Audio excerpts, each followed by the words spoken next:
tubahaye ikaze kuri radio televiziyo Impinduka mu mukurikira gahunda zayo. Uyu ni umwanya w'amakuru avugwa mu karere k'ibiyaga bigari bya Afrika mugezweho buri wa gatanu w'icyumweru, muragizweho nanjye Karuvayari Binteke.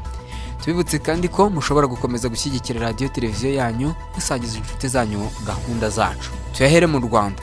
Sena ya Leta Zunze Ubumwe za Amerika by'umwihariko komisiyo yayo ishinzwe ububanyi n'amahanga yatangaje ko yashimishijwe n'ifungurwa rye nubwo yari yarahamijwe ibyaha by'iterabwoba. Guverinoma y'u Rwanda yafunguye Rusesabagina n'abari bari muri dosiye imwe nawe kuri uyu wa gatanu nyuma y'imbabazi yahawe na perezida.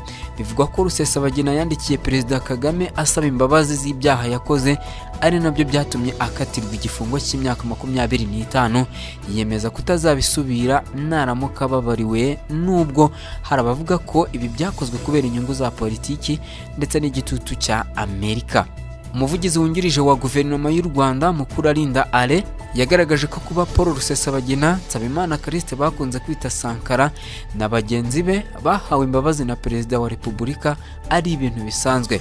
Mukurarinda yagaragaje ko Rusesabagina yahawe imbabazi na Perezida wa Repubulika nyuma y'amezi 6 yanditse inyandiko isaba imbabazi kandi anicuza ibyo yakoze bikagira ingaruka ku baturage. Rusesabagina mu mashusho yagaragaye are kurwo yahise ajyanwa kuri ambasade ya Qatar hariya i Kigali, ndetse bivugwa ko yarekuwe agahita ajyanwayo i Kigali nyuma akaza kwerekezwa Burayi.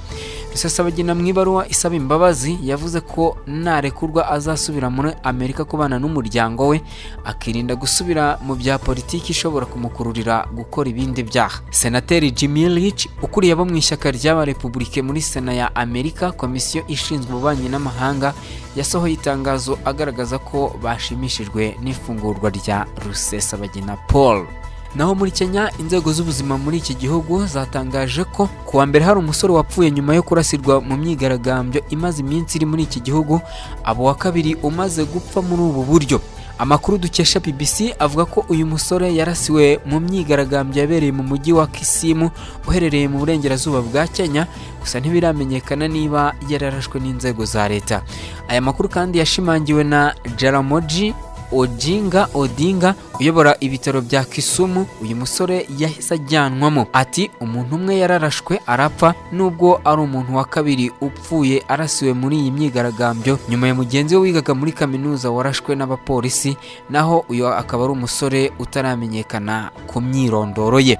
Perezida wa Kenya William Ruto aherutse gutangaza ko yiteguye guhangana na Raila Odinga yatsinze mu matora y'umukuru w'igihugu, ariko akaba akomeje gukangurira abaturage kujya mu myigaragambyo. Odinga avuga ko iyi myigaragambyo ishingiye ku mpamvu eshatu zirimo kuba Perezida William Ruto yaranze ko hakorwa ubugenzuzi ku bakozi ba komisiyo y'igihugu y'amatora n'ikiguzi cyo kubaho gihenze biturutse ku kuba guverinoma yarakuyeho za nkunganire.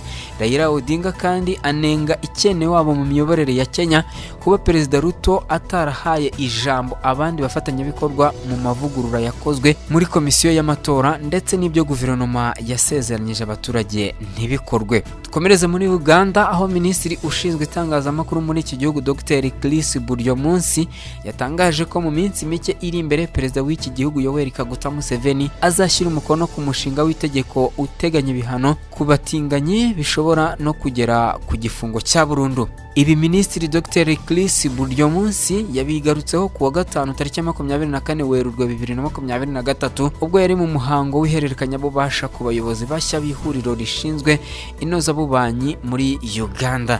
Yavuze ko Uganda yihanangirije ibihugu by'amahanga bikomeje kuyishyiraho igitutu kubera uyu mushinga w'itegeko. Yakomeje avuga ko mu minsi iri imbere hari itsinda ry'abaganga rizajya kureba Museveni kugira ngo rimusobanurire neza icyo siyansi ivuga ku batinganyi mbere yo gushyira umukono kuri uyu mushinga w'itegeko.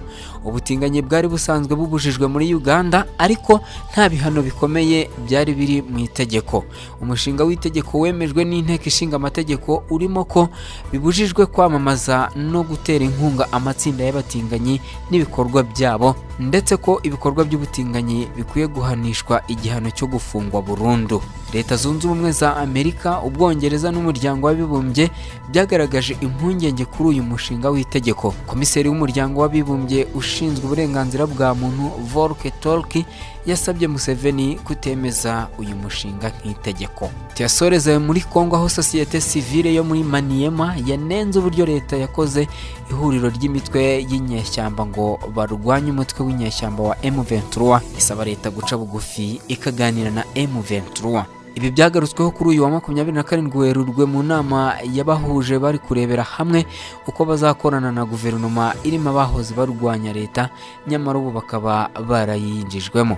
Banenze uburyo guverinoma ya Kongo yitwaye mu kurwanya umutwe w'inyeshyamba wa M23 bifashishije abahekuye abaturage babo, mu gihe bashoboraga gusaba abaturage kwiyegeranya bakajya kurwanya izo nyeshyamba cyangwa se leta ikabatega amatwi. Aba bayobozi bakomeje kuvuga ko gukomeza kwifashisha izi nyeshyamba zitandukanye mu kurwanya M23, iyi mitwe y'abagizi ba nabi baba bageze ku ntego kuko bakora ibibi barangiza bagahembwa gufatanya na guverinoma bagahembwa.